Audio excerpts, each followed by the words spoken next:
Hello. Sa pangalan po ng dakilang Panginoon sa Kristo, isang mapagpalang hapon sa bawat isa.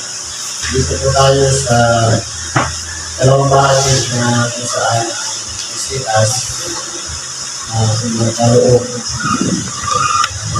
espiritu, ginarasa o pinagbilang ng buhay. Ngayon po, meron tayong isang sitas. Siguro, umo na rin ito sa atin. Yung tungkol sa Roma. Palagi po itong ginabasa, palagi natin napadaraanan. Pero, talakayin natin. Sabi dito, sa Roma 12, 1 hanggang 10. Kaya nga, mga kapatid, ipinamamanhid ko sa inyo alang-alang sa mga kahabagan ng Diyos na inyong iharap ang inyong katawan na isang haing buhay tanan na kaaya-aya sa Diyos na siya ninyong katampatang pagsamba. Sino po ang namamanhid sa atin? Ang nagsulat ito, si Apostol Pablo. Ang ipinamamanhid niya sa atin, alang-alang sa mga kahabagan ng Diyos. Alang-alang sa kahabagan na pagdaman tayo ay isang makasalanan, na tayo ay mahina, umarupok, madali tayong magkasala. Yung habag ng Diyos na ipinagkalog sa atin, na tayo'y pinatawag sa ating mga kasalanan, tira po ay ipagpasalamat natin dahil naging kabilang tayo doon sa mga tao na kanyang pinili dito sa ibabaw ng sanlibutan. Na, katulad ng parang bato na pinuhat sa iba-ibang lugar, pinagsama-sama sa isang lalagyan. Walang iba, ito na yung templo. Ito na iba-iba yung lugar na pinanggalingan natin. Dahil sa kahabagan ng Diyos, tinawag tayo, iba-ibang pamamaraan, mayroong nagising sa salita ng Diyos at mayroong idinaan sa karamdaman. Yan po ang pagtawag. Kaya po, sabi nito, dahil tayo pinahabagan ng Diyos, ano naman ang pinakailangan natin gawin sa harapan ng Diyos? Sabi nito, iharap ang inyong mga katawan na isang haing buhay. Ibig sabihin, yung pagiging active ng ating pagkatao. Anong klase yung pagiging active? Na kung saan, sa oras ng panalangin, nakikisa tayo sa awitin at sa panalangin. At sa oras ng ibang hiningan, yan tayo nakaupo at nakikinig ng ibang video. Kumbaga, yung pakikisa natin doon sa gawain, yun po yung sinasabi ditong haing buhay. Na kumbaga, handa natin i-open ang ating sarili upang kasangkapanin ng Diyos. Halimbawa, nandiyan tayo sa ating pagkakaupo. Kung tayo, binibigyan natin, sabi nga, yung kalooban ng Diyos ang nananaig sa ating sarili, hindi muna natin iisipin yung ating iniwan sa ating mga tahanan.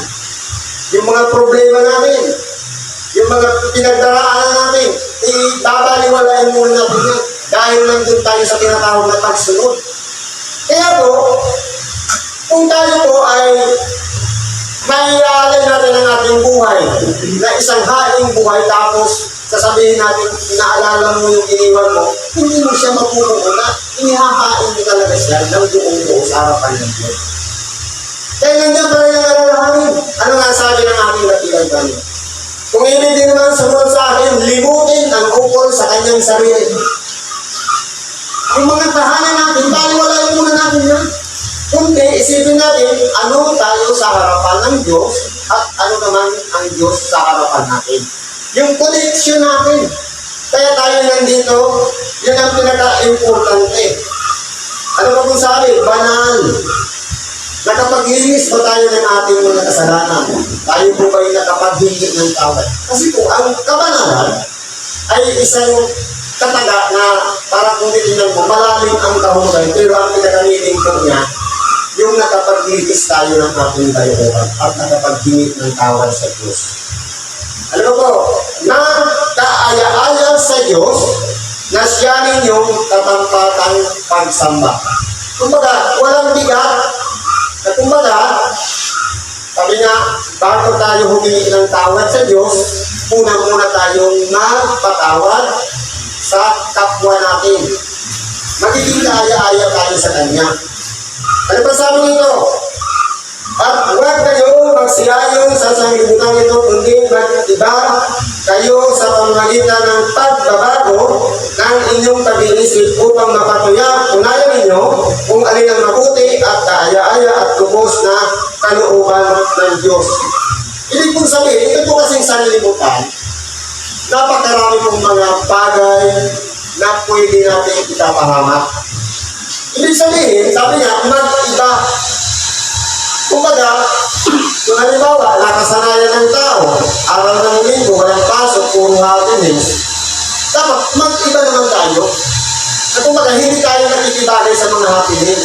Halimbawa, may mga birthdayhan, limitado lang yung mga oras natin. Na dapat, hindi tayo sumasabay sa takbunan sanglibutan ito. Na ang linggo ay ginagawa natin priority. Malayo man o malapit, pagkarating tayo dito sa templo sapagkat kinakailangan natin makinig ng salita ng Diyos. Yun naman yung pagkakataon na ang ating spiritual na kalagayan o ang ating kaluluwa ay nangangailangan ng pagkain spiritual na walang iba yung tinapay ng buhay o salita ng Diyos. Kaya po, paano natin mapapatunayan kung alin ang mabuti at kaaya kung hindi natin susubukan? Kaya kinakailangan natin i-prove sa ating sarili kung ano ba talaga ang kaya-aya sa harapan ng Diyos. Sapagkat sinasabi ko sa pamamagitan ng biyaya na sa akin ay binigay sa bawat tao sa inyo na huwag mag-isip sa kanyang sarili ng totoong matayo kaysa nararapat ng isipin kundi mag-isip na may kainahunan ayon sa kasulatan ng pananampalataya na ibinahagi ng Diyos sa bawat isa. Ibig kong palang sabihin, kung ano lang po yung ibinigay sa atin ng Diyos, dapat po, sabi nga, masatisfy na tayo doon. Yung tinatawag satisfaction. Halimbawa, nilagay tayo sa isang kalagayan na mababa lang. Tapos binigyan ka naman ng asawa na mahirap mo naman mahirap tintahin. Binigyan ka ng asawa na singgo. Ito marami mo na lang yan. Kumbaga, kung mahirap ka, kung tiwala mo na yan sa Diyos na sinilang na talagang ganyan. Kung mayaman naman, pagpasalamat pa rin sa ito. Ang mahalaga, tinuturing natin isang kapatid ang bawat isa sa akin. Na, kasi po, yung biyaya na ibinigay ng Diyos, iba-iba, hindi po siya pare-pareha. Kaya kinakailangan po, sabi nga, masihan na tayo kung ano ang ipinagkaloob sa atin ng Diyos. Sabi, huwag mag-isip sa kanyang sarili na totoong matayo.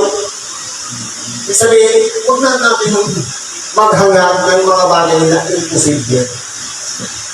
Masihan na tayo kung ano yung kalagayan natin. Ayon sa kasukatan ng pananampalataya.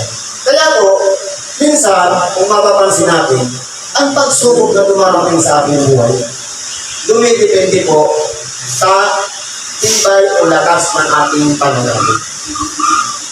Parang estudyante, kung grade 1 ka lang, ang examen sa'yo, o sa English na dinadanas natin, ang grade 1 lang, dahil tapuhan ka. Pero pag matagal na, marami nang gagamitin yan, pati yung kaibigan mo, ka-close friend mo, ginagamit niya sa subok. Dahil makapag na tayo. Kaya, sabi nga, may sarili niya kanyang kasukatan ang pananampalataya. Kung anong level na tayo, makikita po natin yun. Sapagkat kung paano sa isang katawan ay mayroon tayong maraming mga sangkap at ang lahat ng mga sangkap ay hindi pareho ang gawain. Sa isang iglesia, sabi nga, nagray ang Diyos una-una mga apostol.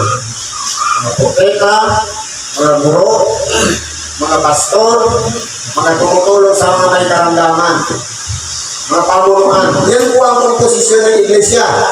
Ngayon, tayo po ay isang katawan. O ang iglesia ay maraming sangkap ang isang katawan. Ibig sabihin, yung isang iglesia, meron siyang mga sangkap. Dahil katawan nga, kung sa katawan, meron ulo, doon, ibig sabihin, ganun din ang kalagayan ng iglesia. Kumpleto po siya. Mayroong panalinis, mayroong namamahala, mayroong tumutulong sa may karamdaman, mayroong pagpapahayag ng salita ng Diyos, mayroong tumutulong din upang pangunahan o pamunuan ang isang iglesia. Na wala iba yung pamunuan. Dito sa bagay nito, ang ibig sabihin po dito, na sa isang iglesia, maraming sangkap pero hindi pareho ang gawain. Kasi po, merong hanggang sa pakikinig lang ng salita ng Diyos ng iglesia. Pabalik-balik siya ng templo pero lagi lang siya nakaupo na nakikinig ng ibang video. Meron naman umuusad na nagkakaroon na ng pagkakataon makibahagi ng ibang video. Meron naman tumutulong sa may karamdaman. Meron naman pinagkalooban ng magandang boses. At meron naman hindi. Ibig sabihin ko, ang komposisyon ng iglesia, hindi siya pwedeng maging pare-pareha. Hindi naman lahat tayo magandang boses, hindi naman lahat pangit ang boses. Kumbaga, kung ano yung kalagayan at ipinagkaloob sa atin, sabi nga, dapat mas basiyahan na tayo doon. Tuloy natin. Sapagkat kung paanong sa isang katawan mayroon tayong maraming mga sangkap at ang lahat ng mga sakay hindi pareho ang gawain ay gayon din tayo na marami ay iisang katawan kay Kristo, mga sangkap na sama-sama sa isa't isa. Ang importante po dito, yung sama-sama sa isa't isa, yung koneksyon ng bawat isa sa atin. Kaya kung halimbawa, sasabihin ng kamay sa paa, hindi kita kailangan, hindi pwede. Dapat interconnected po ang lahat dahil hindi siya magiging katawan kung walang paa. At hindi rin siya magiging katawan kung walang kamay o walang ulo. Kaya yung komposisyon po niya, kumpleto. Sama-sama sa isa't isa. At yamang may mga kaloob na nagkakaiba-iba ayon sa biyaya na ibinigay sa atin, kung hula ay mga hula tayo ayon sa kasipatan ng ating pananampalataya. Kaya po, meron talagang level ng pananampalataya. Kaya kung panghuhula, halimbawa, pagpapahayag ng salita ng Diyos, kung ano yung pananampalataya ng tagapagpahayag ng salita ng Diyos, doon naman napapalawak yung pananaral kung pakikibahagi ng salita ng Diyos. Pero kung tayo naman, hanggang sa pagbasa lang, hanggang doon lang. Ayon sa kasukatan pa rin ng pananampalataya. Kaya nga sinasabi, huwag mag-isip ng matayo sa nararapat ng isipin. Kundi, kasi po, itong pride, yung tataasan po kasi, minsan po, yun ang nagiging parte o nagiging daan upang ikapahamak natin. Kaya kung tayo nasisiyahan na sa ating kalagayan, hindi na tayo mag-iisip ng iba pang mas mataas na marapat natin isipin. Sabi ito, kung ministeryo ay gamitin natin ang ating sarili sa ating ministeryo. Anong ministeryo? Yung ating pang-araw-araw na ginagawa. Kung ang ministeryo natin, wala iba, kahit tayo nasa bahay, may lumalapit at humihingi ng tulong na may karamdaman, tulungan natin. Huwag natin ipagpalit sa kanila. Dahil kasama yan sa panalangin natin. Siyempre, kapag halimbawa, ikaw ay nagmamasahe o naghihilot, sinama muna yun sa panalangin natin. Sasabihin natin, kung sino man ang nangangailangan ng aking tulong na may gabayan mo nawa, nabasong man niya, itong kinalalagyan ko upang tulungan ko siya. Sagot lang yan sa mga panalangin natin. Yung mga lumalapit sa atin upang tulungan natin, kaya huwag natin tatanggihan. Yan po ang ministeryo ng isang manlilito. Kung ang ministeryo naman natin ay tagapagpahayag ng salita ng Diyos, gawin natin ng buong sikap ang pangangaral ng salita ng Diyos. Na dapat, yung iniisip natin, hindi yung paningnan lang yung kapwa, hindi yung gusto mapersonal mo siya, kundi may pagkikaya na walang iba, papunta natin sa ikaliligtas ng ating kapwa, ang ating mga sinasabi. Hindi yung para putsain lang dahil nakita namin kasamaan ka ng ginagawa, parehin na natin. Dapat po yung gano'n. Kaya kung ministeryo, sabi nyo, kung ang nagtuturo ay sa kanyang pagtuturo. Yung sa pagtuturo, tungkol sa tungkol sa ating kung paano tayo patawarin ng Diyos, yun lang, focus lang tayo doon sa trabaho na ibigay sa atin. Kung ang umaaral ay sa kanyang pag-aaral. Ilan naman tayo umaaral? Paano? Yung gabi-gabing pagbasa ng banal na kasulatan. Tapos, yung connection natin doon sa binabasa natin. Minsan, hindi natin siya magawaan dahil ang salita ng Diyos ay spiritual. Pero tayo yung nasa laman. Hindi po siya magpanagpo. Kaya, kailangan natin, sabi nga, yung sarili natin, ibababa natin ang gusto, hayaan natin na gamitin tayo ng Espiritu Santo, na yung presensya niya ang magtuturo sa atin para yung binabasa natin, maunawaan natin. Yan po yung pag-aaral. Kumbaga, meron pa tayong hinahanap na gusto natin abutin. Kaya tayo nag-aaral. Hindi yung parang baliwala lang kung ano yung aasa na lang tayo doon sa pagpunta sa templo. Maganda rin po yun. Pero dapat, hindi lang sa loob ng templo, pag-uwi natin ang bahay, yung napakinggan natin aral, tama kaya yung sinabi ni Brad? Tama kaya yung napakinggan ko? Kasi po, yung mga aral na ating binabasa, yung nasa banal na kasulatan, interconnected din po sila lahat. Kasi isa lang naman po ang pinanggalingan, yung kapangyarihan ng Espiritu Santo. Magkakaiba-iba man ng panahon na dinamit ang mga propeta at mga alagad ng ating dakilang Panginoon. Pero, isa lang ang pinakalayunin. Walang iba ang ipakilala ang Diyos na makapangyarihan sa lahat at ang kanyang bugtong na. At yung magiging kaligtasan naman ng mga tao sumusunod sa kanya. Yun lang naman po ang pinaka-importante. Ano yung pinaka-mensahe ng ibang video natin binabasa sa tahanan at ganun din sa mga templo na ating napapakinggan. Magkaka-connection po sila lahat. O ang namibigay ay magbigay na may magandang loob. Kaya kung tayo naman ay makabagay sa ating kapwa, dapat po magbigay tayo ng may magandang loob na parang hindi tayo humahanap ng kapalit.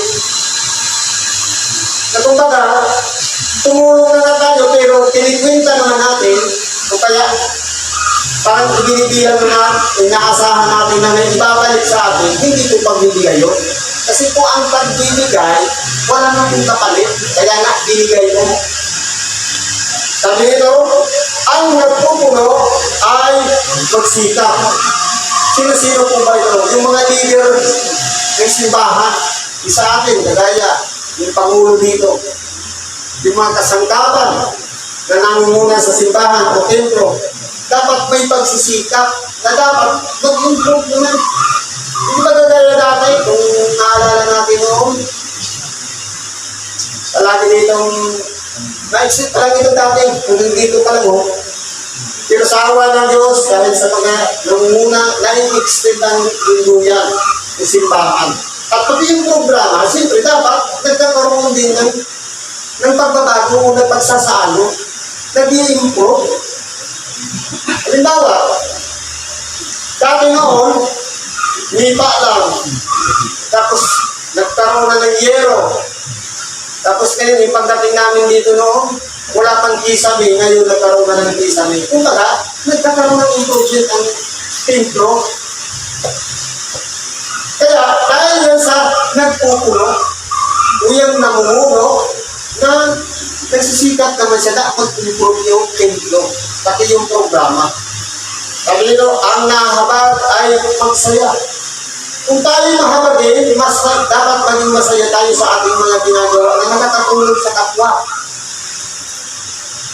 Kasi po, kaya natin sila tinutulungan dahil alam natin, yung pagbibigay ko kasi, wala nang hinihiling kapalit. Yun na yung tinatawag na pag-impok ng kayamanan sa lahat. Dahil po, ang Diyos na po, sa pagbabalik ng ating kabilang Panginoon, doon natin i-claim yung reward base doon sa mga ginagawa natin habag o tulong sa ating kapwa. Doon natin siya ilulidyo yung reward na inihanda ng Diyos. Kaya po, hindi po yan mahilihim sa Diyos yung mga gawang lihim, yung mga pagtulong sa kapwa na hindi na natin ito tinatanggap, yung ating pangalan, yung pagkahabag sa ating kapwa. Kapag yan po ay nilalagay na natin na parang pag-ipok ng kayamanan sa langit, hindi na talaga tayong reward na tatanggapin. Sabi dito, ang pag-ibig ay naging walang pagpapaimbabaw. Tama po, pagdating sa pag-ibig.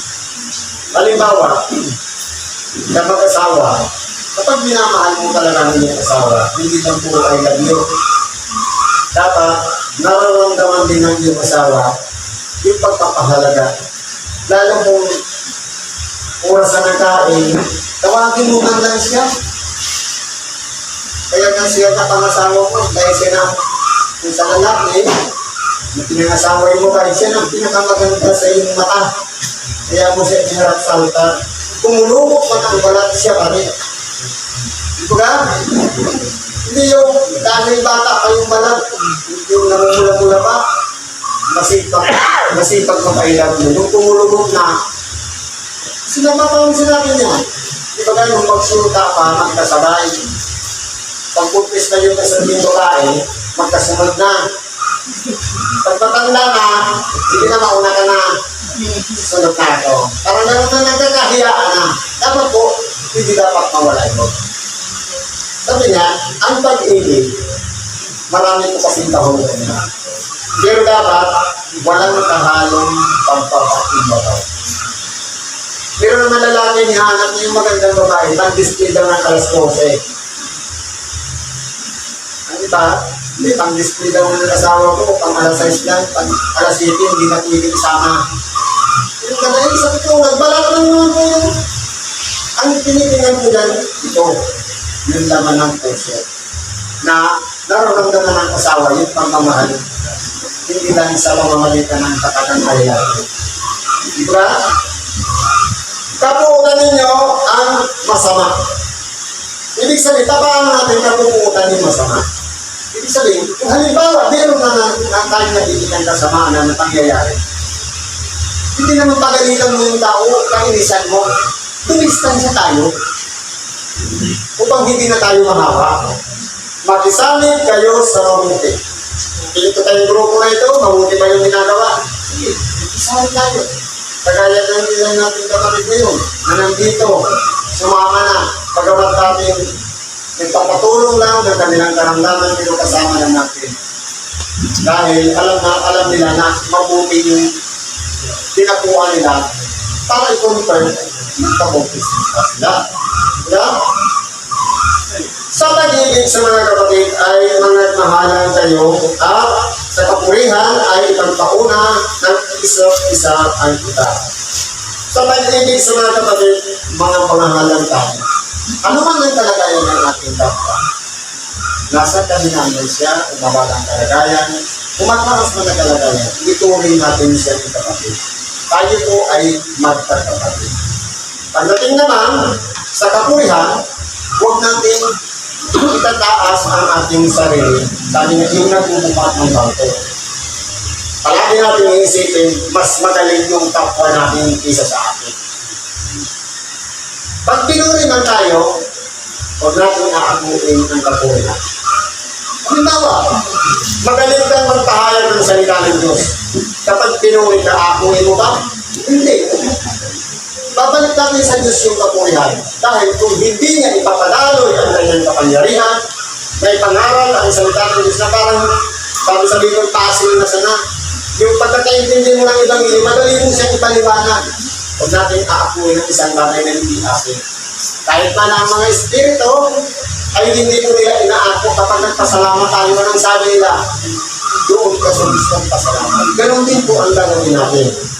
Palagi natin iisipin na ipagpauna ang isa't isa. Mas magaling kasi, mas magaling na practice sa atin. Palagi yun ang laman ng ating pag-iisip. Priority natin ang nakita ko. Pero kung nagmamuri ka sa kanyang sarili, nagtataas na, nakatulong lang sa may karamdaman, pagkatapos gumaling, sasabihin na, ay kung hindi sa akin, patay na siya. Hindi ba ka pagmamapuri niyo? Pero kung ipagpapasalamat natin sa Diyos dahil gumaling ang ating kapwa, ibig sabihin niya, yun lang yung pinagpapauna ang isa't isa. Yan po yung dapat napakaisipin ng bawat isa sa atin bilang tayo yung mga lingkod ng Diyos na sumusunod sa kanyang kalooban. Siguro po, nandito na lang ang pagkikitahin natin sa oras nito. Salamat po sa Diyos. At ano man ang dating kahilingan, kahilingan, ilapit natin sa pagkalog na sa atin. Tulad ng kasabutan sa ngalan ni Kristo. Salamat at mapagpalang hapon sa bawat isa. Siya ay